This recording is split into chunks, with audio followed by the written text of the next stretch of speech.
Okay, welcome back. This is Chapter 2. Chapter 2 is all about the internet. So I'm going to start the boring part where I read from the book. I hate doing that, but here it goes. This is the objectives for this particular chapter. Discuss the evolution of the internet. Okay, cool. Briefly describe various broadband internet connections. Cool. Describe the purpose of an IP address and its relationship to a domain name. That's a good skill. Describe features of browsers and identify the components of a web address. Yes, that's important. Describe ways to enter effective search text. So you're trying to search for something. We can give you some really cool tips on how to do that. Explain the benefits and risks of using social networking sites. Describe uses of various types of websites. We're going to skip over a great deal of that part. Identify and briefly describe the steps required for web publishing, and we're not going to be doing any web publishing, but it's a cool thing to know. Explain how web uses graphics, animation, audio, visual, video. Explain how email works, instant messaging, chat, blah, blah, blah. And then last, identify the rules for netiquette. I love that's a cool play on words of etiquette for the web, netiquette. Okay. So on page 54, they come up with a definition of the internet. We've talked about this before, but the internet is a worldwide collection of networks that links millions of businesses and government agencies, educational and individuals. And to add on, it links them all together using a common set of protocols. Because once again, if you're speaking one language and I'm speaking another, we're not really communicating. So not just the communication channels that are in place to make this happen, it's the protocols in place to make it happen as well. There's some cool history behind the internet if you really want to get into it. The internet was kind of designed by the military, so it was a Department of Defense research project through the Advanced Research Projects Agency. And their task, believe it or not, their task was designed to create a communication, well, among other things, but when it came to the communication part, have it so that communication could continue after a nuclear attack. Yes, that was one of the design criteria, that if all phone calls were being routed through Chicago to go, to the East Coast or the West Coast, and Chicago got bombed, how would we communicate? So they were trying to come up with a fault-tolerant way of communicating. Okay, that's a bizarre side note on the history of the internet. So it was originally designed by crazy computer people, and these scientists didn't really think about commercial applications or the fact that we'd be using Facebook and Flickr. So it was just mainly command line stuff and text stuff, hardly any graphics or anything like that going on. Okay, so the whole idea is in 1969 it kind of sort of got cranking. In 1984 when things really kind of took off. There's a question on page 56. They talk about who owns the internet. Well, and I see this occasionally in the newspaper. They'll say, U.S. considering giving up control of the internet. And I'm thinking, control of the internet? There is no one country, no one organization that controls the internet. The only control that exists is who maintains the list of domain names. That's it.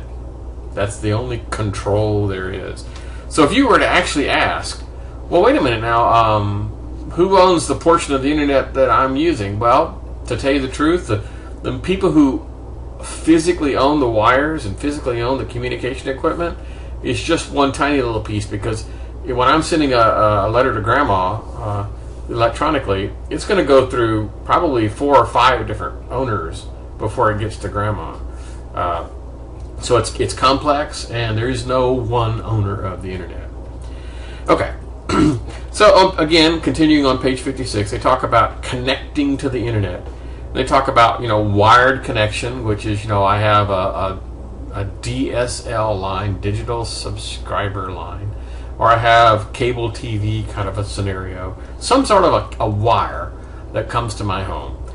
And if you have a machine that doesn't have a place to plug in a wire, then typically you do wireless types of communication. Which brings us to the first cool little graphic here.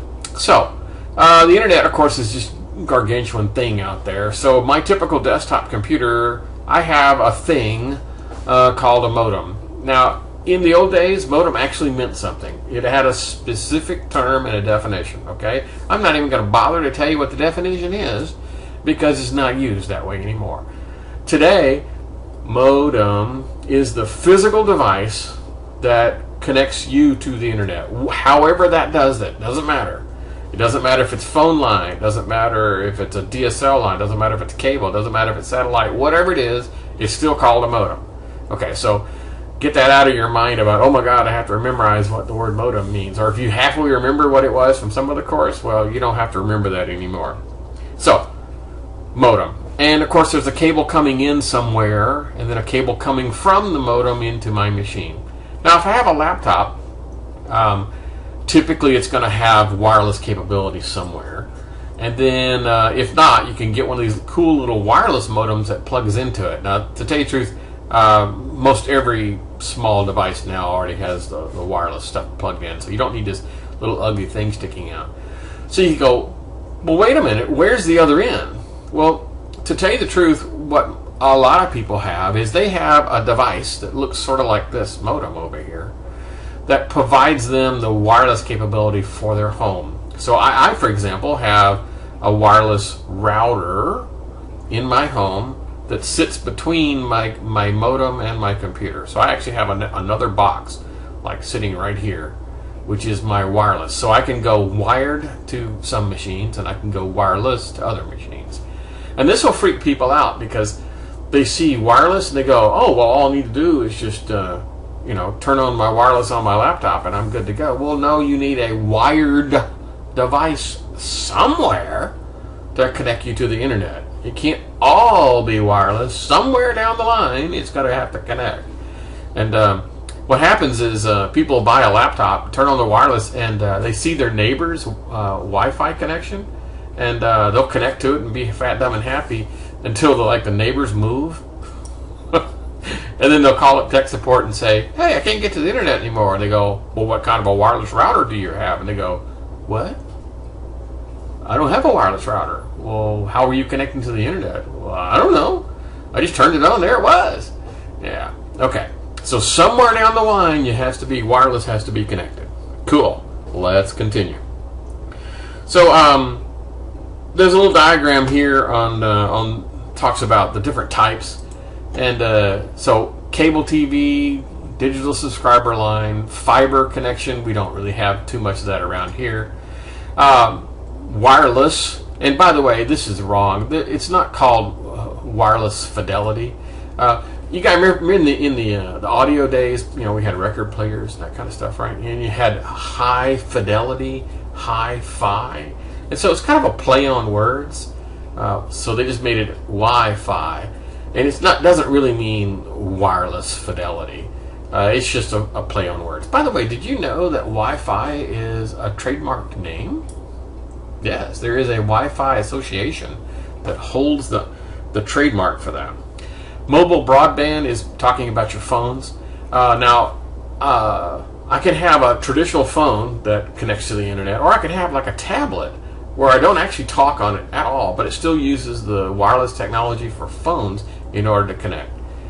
Okay. Fixed wireless is when I've got two tall skyscrapers across town, and I want to be able to talk. And so you just put a dish on this roof and a dish on that roof and put them together. And it's really not designed for anyone else. It's kind of like a private connection. And then, of course, you got satellite. If you live way out in the boonies and you can't get cable TV and you can't get any of this stuff, satellite internet is probably the only way to go. Okay, let's continue. On page 57, they talk about a cyber cafe. And you guys have probably been to like a coffee shop like, Starbucks or something, and they have free Wi-Fi. So you bring your tablet computer with you and you sit down and drink a cup of expensive coffee and turn on your tablet and you can send email to grandma. Okay, so that's how that works. And what some people call that is a hot spot. Hot spot meaning a place where you're within range of a wireless. Now, some people actually carry a little hot spot thing with them. okay? A little portable device that you can jack into wired connection to become a wireless hotspot.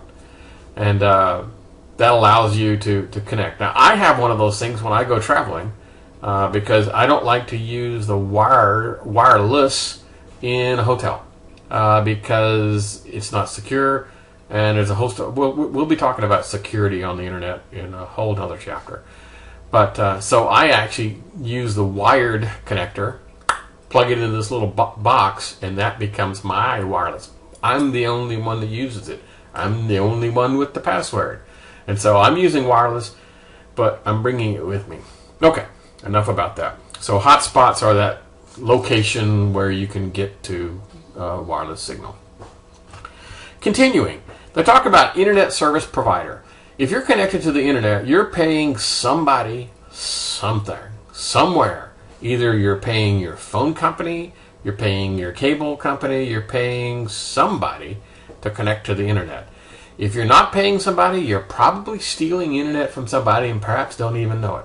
Okay, so internet service provider. So let's say, for example, that I can't get to a particular website. Do I call my internet service provider and complain? Well, kind of sort of depends. If I can get to every other website except for kumquats.com, it's probably not the internet service provider's fault, right? Because he's just providing you connection to the internet. He's not guaranteed that every single website on the planet is up and operational, right? He can't do that. He's a guy that runs wires to your house. You know, anything to do with websites. Okay. So, internet service provider. The next thing I talk about is bandwidth. And bandwidth used to mean something very, very specific. You had narrow band communication and wide band communication. And wide band communication typically had a more complex encoding scheme that could cram more data into a signal. And the wider the signal was, the faster you could cram, or the more stuff you could cram in there. Again, now bandwidth doesn't mean anything like that. Bandwidth basically means how fast it is, okay? It'd be like, that's the miles per hour, okay? That's the speed. Typically, it's in megabytes or megabits per second. Okay. So, let's continue. On the bottom of page 59, they talk about I'm connecting to the internet and I want to go to some website. So you basically need to know a little bit about what an IP address is. So an IP address is these four numbers separated by dots or periods. And in the net world, no one says period. They all say dot. Why? I don't know. I guess it's easier to say. It's quicker. I don't know. Maybe it translates into different languages better. I really, really don't know. But 72.14. Or google.com. So dot. Okay, whatever. All right. This is the old addressing scheme. It had four numbers in it. And there was a problem because the designers of this, back in the 60s, never intended for this to go worldwide. And so we actually kind of sort of ran out of IP addresses. So they came up with another version that has, this was encoded into a 32-bit number. Don't worry about what that means. The new one is into a 64-bit number, so it's massively huge. And in theory, could keep us in IP addresses for many years to come. And for reasons that only they know, they use a colon rather than a dot. Okay. And the domain name. And so domain names are what we humans typically type in. We don't type in IP addresses because that's too dang hard to remember. Okay, this is probably a good place to stop for the 15-minute mark. We'll pick this thing up again in just a few.